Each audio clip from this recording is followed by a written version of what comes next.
some of your experiences with people who have been fake or lied to you in either way. Alrighty, coming up soon is also X4, but right now I've got my man Mutombo with some spoken words. Use that console, you know.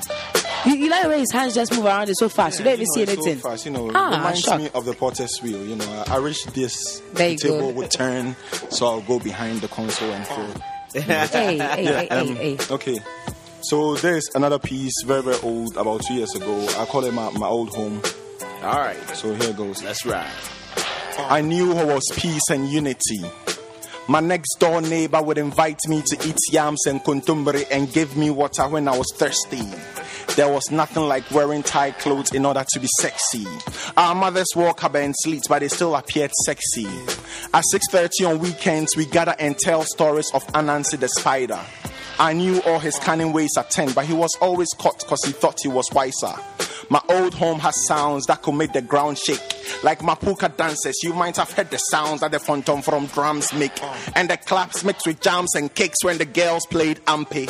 The southward winds made everything serene. There were no guns and riots, so I never heard sirens. 6 to 6 to us meant evening to morning, not curfews.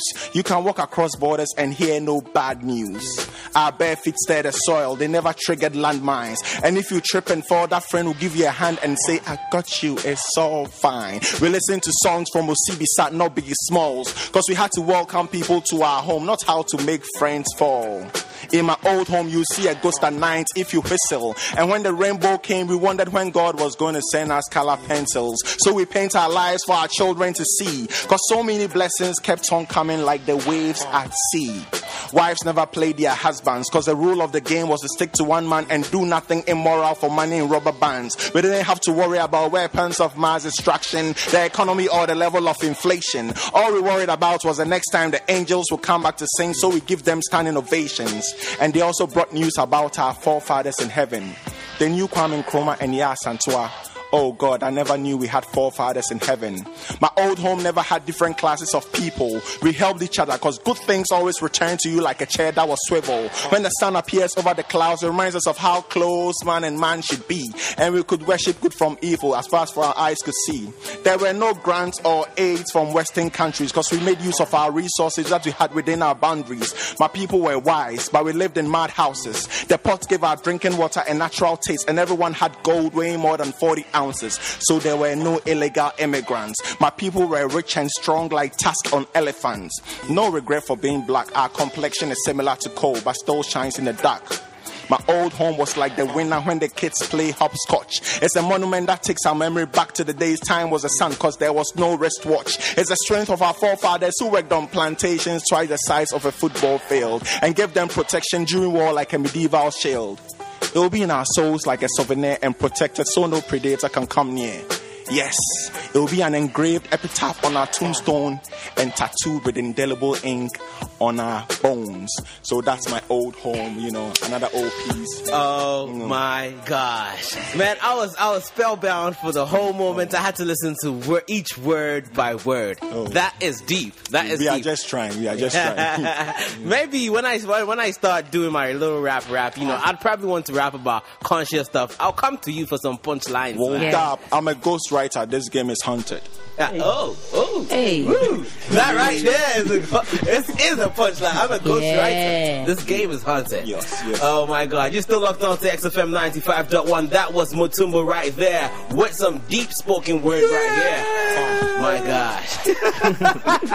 It was so deep. It went to the core of my heart. And that was Baby G right there. Yeah, that was me. Sounded like some, excuse me, say constipated. I was just going, I was in pain. Okay, so we are trying to find out from you, what do you think about people who are fake or people who lie to us? Send your comments to 1466 or the website www.xfm951.com. Don't forget though, you could also email us at soxxfm951.com. I will lie about it. You could tweet us. Don't forget, tweet us. Yes, XFM 95.1. Find us on Twitter. It's all good, ain't nothing about it. It says XFM 95.1. Okay. Dropping it. more before we allow it, Allow it. He's taking my spot. I want to sign out, but you come and say, good night, bye-bye, culture.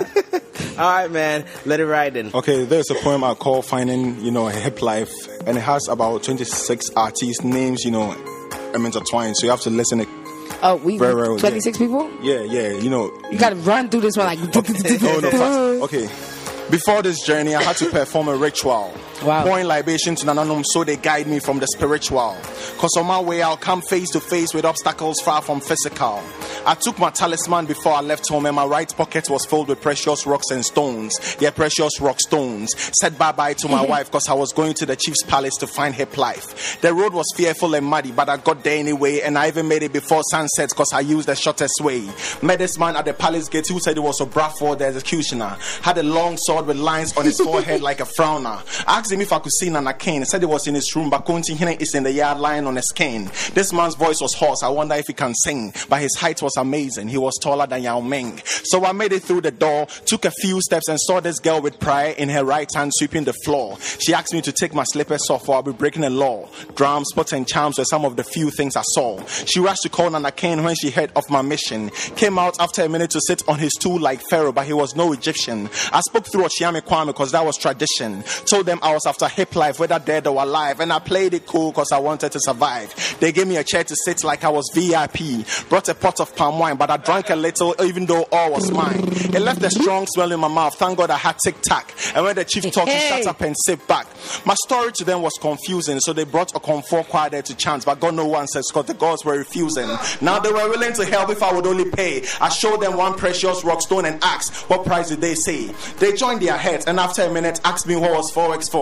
I was like, please, 16 of these will get them extra dough, so they had to calm down. I went on my knees. Then I came ordered me to stand because I was looking tiny and they compelled me to start making promises. They wanted guns and bullets, but I was no terrorist, so I promised them a 20-inch TV set, brand name Sony Achiba. Their kids will get several toys and the to have dealings with the mobile boys. They accepted and said I was lucky I wasn't booked back because they have a list of names and most of them looked whack. Then please, not me. I'm from a family called Lifeline. You see my girl, her figure is so fine. Her name is Miss Bell, 20-something, but she looks like a 16-year-old girl. She's one of a few that calls me by my real name, Nanose. Wanted me to play in the NFL, but I'm slim like in Kasey.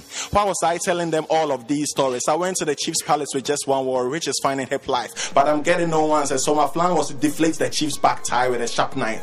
And so he whispered in my left ear saying, oh, you've already found hip life. I left the palace with a screw face, questioning myself how I ended up in that place. Thank you. Oh my gosh. Okay. This right here is a perfect rap. Big thank you to the Far Side crew for giving us their time. They're up next. Hold them tight. It is XFM 95.1.